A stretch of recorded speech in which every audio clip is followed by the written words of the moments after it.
I got shot and I want the kids to know, yo, gun is not a nice thing to play with, see? Black people have to respect each other. Get serious, untankerous and dangerous. Hey, what up, it's Danvia, and you know all the thing go.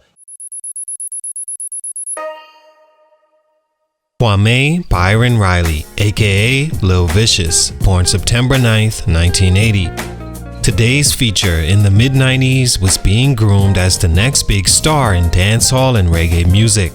Hip-hop in general, following in the footsteps of another bad creation, Kris Kross and Shyheim.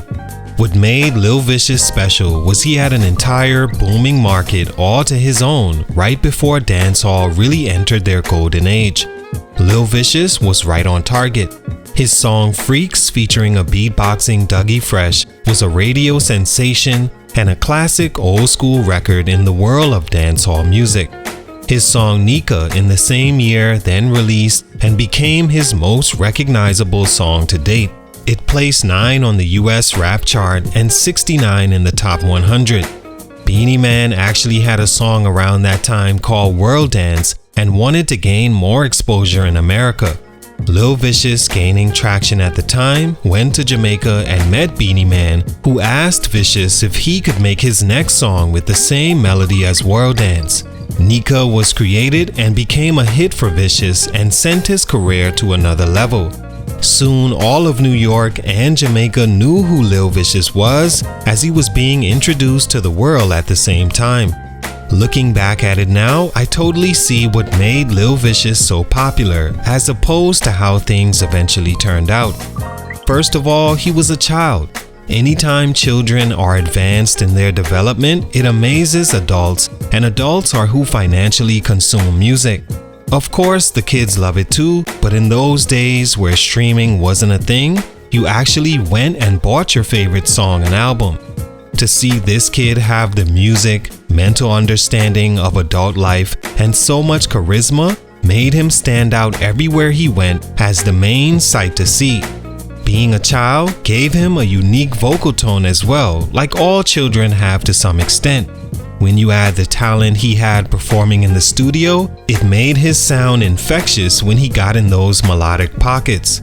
He was backed by the world-famous hip-hop legend Dougie Fresh, as well as epic records that could give him the streets and the industry push to be successful.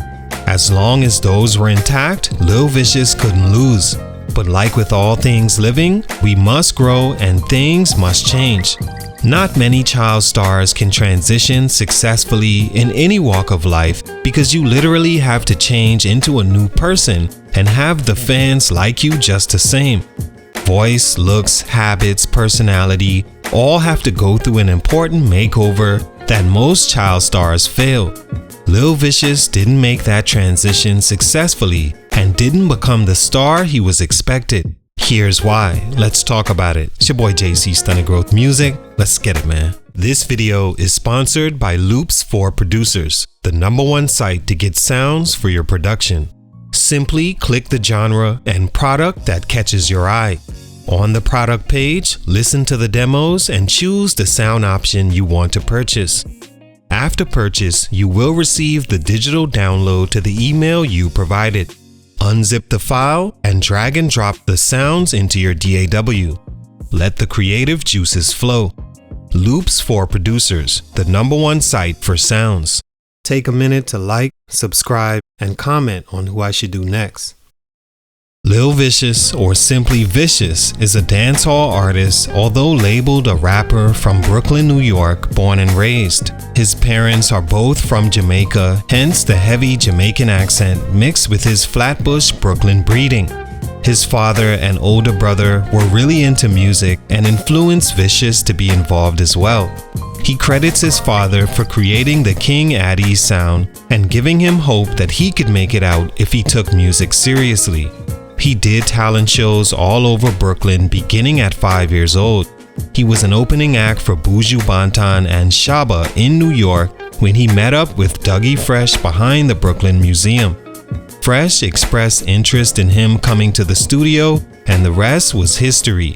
He signed to Epic Records shortly after and began making his debut album. Stunt #1, A Tough Transition. Child stars. Oh, how so many love their cute abilities to perform things much advanced for their age. Everyone enjoys a child star until they're no longer a child, then we act like we never knew change was going to happen.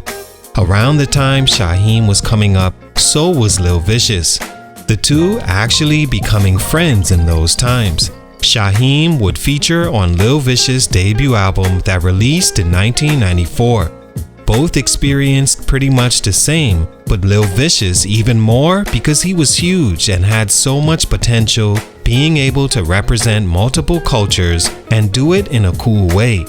After he dropped his first album November 1st, 94, he was well on his way.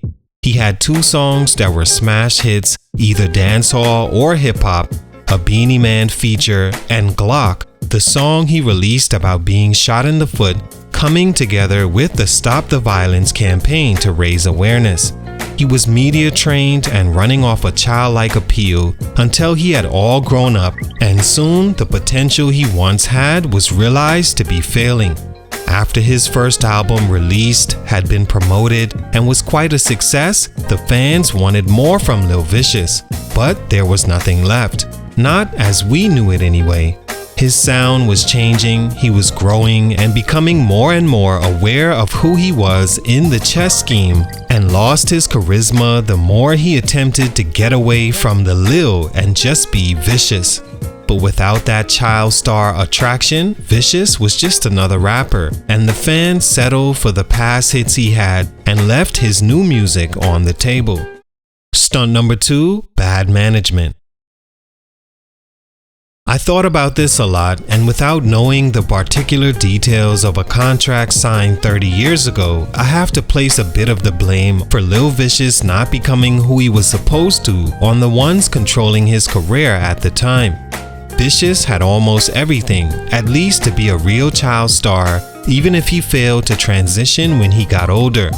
After he met his manager Don and Dougie Fresh and signed to Epic Records, his first songs released at 14 years old, but had been recorded since 13. His debut released after he turned 15 years old, and from there, it's like Vicious just disappeared from the spotlight.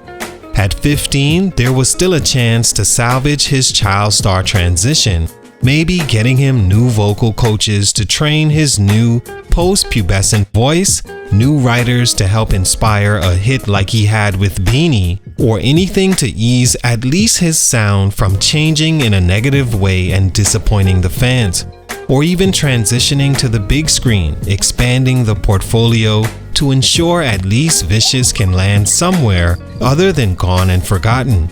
Make matters worse, Vicious didn't own anything from his deal, so couldn't just release music without Epic Records allowing him to do so.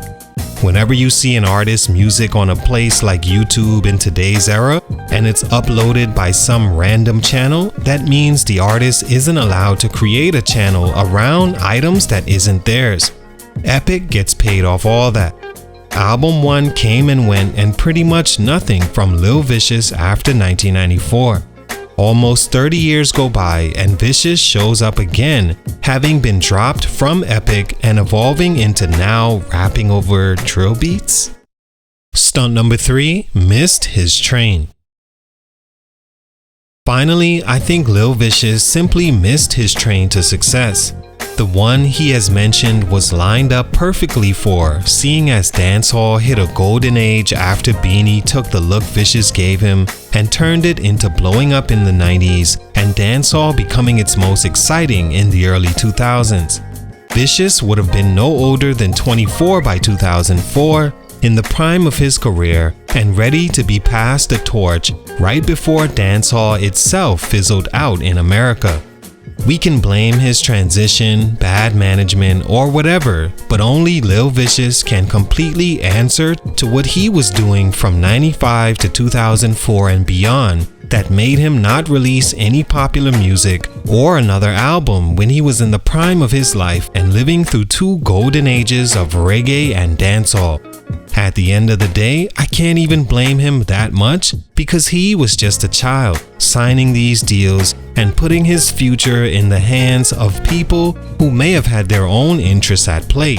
instead of making sure a talent like that and what could have been dancehall's future not go misguided and neglected.